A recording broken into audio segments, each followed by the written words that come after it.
Hi.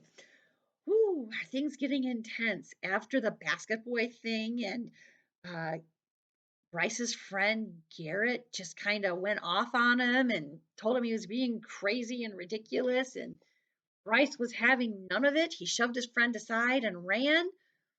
Hmm. I wound up walking home in my pinchy shoes with dirty dishes clanking inside my sticky picnic hamper. This basket boy hiked all the way home. And there was a battle raging inside me. The old Bryce wanted to go back in time, wanted to hang with Garrett and shoot the breeze, wanted to hate Julie Baker again, wanted to be the man. But in my heart, I knew the old Bryce was toast. There was no going back, not to Garrett or Shelley or Miranda or any of the other people who wouldn't understand. Julie was different. But after all these years, that didn't bother me anymore. I liked it. I liked her. And every time I saw her, she seemed more beautiful. Oh boy, he's got it bad. She just seemed to glow. I'm not talking like a 100-watt bulb. She just had this warmth to her. Maybe it came from climbing that tree. Maybe it came from singing to chickens. Maybe it came from whacking at 2x4s and dreaming about perpetual motion. I don't know. All I know is, compared to her, Shelley and Miranda seemed so ordinary. I've never felt this way before, ever. And just admitting it to myself instead of hiding from it made me feel strong, happy. I took off my shoes and socks and stuffed them in the basket. My tie whipped over my shoulder as I ran home barefoot, and I realized that Garrett was right about one thing. I had flipped completely. I trucked down our street and spotted her bike lying on its side in the driveway. She was home. I rang the bell until I thought it would break. No answer. I pounded on her door. No answer. I went home and called on the phone, and finally, her mother answers. Bryce, no, I'm sorry. She doesn't want to talk. Give her a little time, will you? I gave her an hour, almost. Then I went across the street. Please, Mrs. Baker, I've got to see her. She's locked herself in her room, dear. Why don't you try phoning tomorrow? The constant is just like when she first showed up at his house and was just like all over him, remember?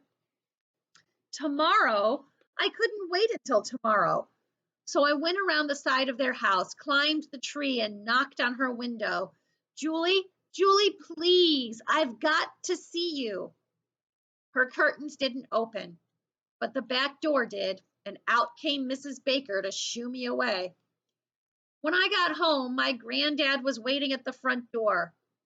Bryce, what is going on? You've been running back and forth to the Bakers, climbing over their fence.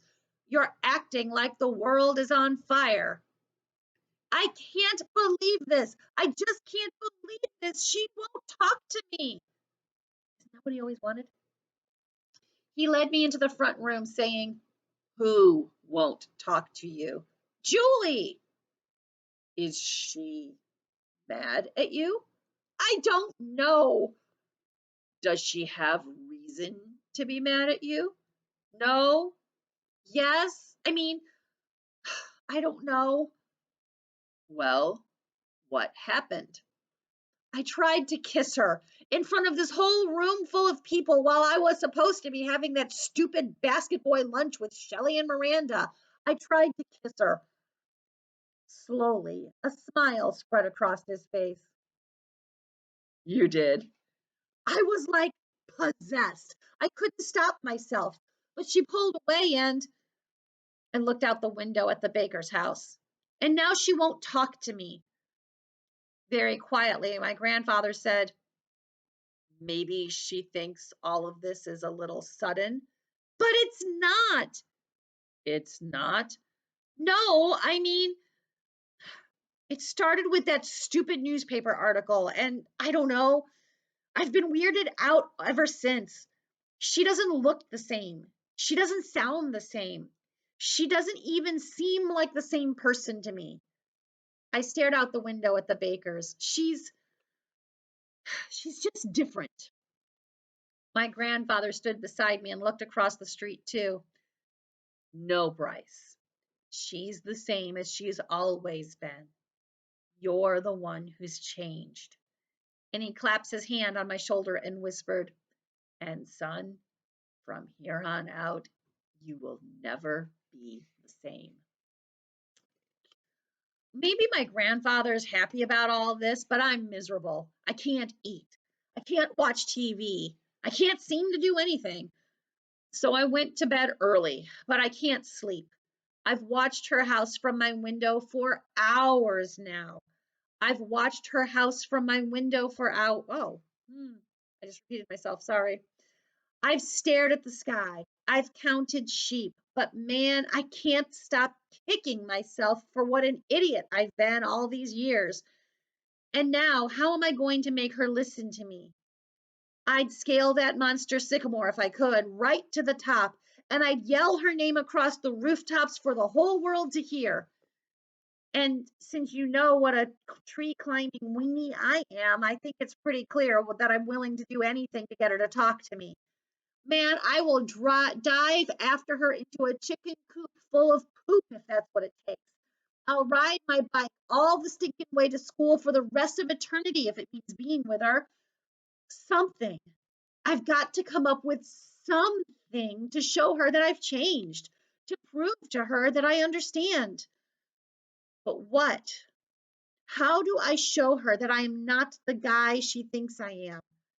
How do I erase everything I've done and start over? Maybe I can't.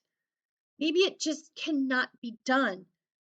But if I've learned one thing from Julie Baker, it's that I've got to put my whole heart and soul into it and try. Whatever happens, I know that my grandfather's right about one thing.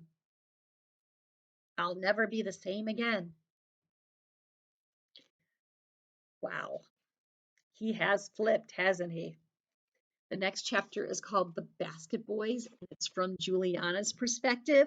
Ooh, I can't wait to hear what she has to say about the auction, and then about Bryce trying to kiss her, and then him obsessively trying to get to her at her house. Hang in there. It's exciting. I'll see you next time. Stay healthy. Be kind to one another.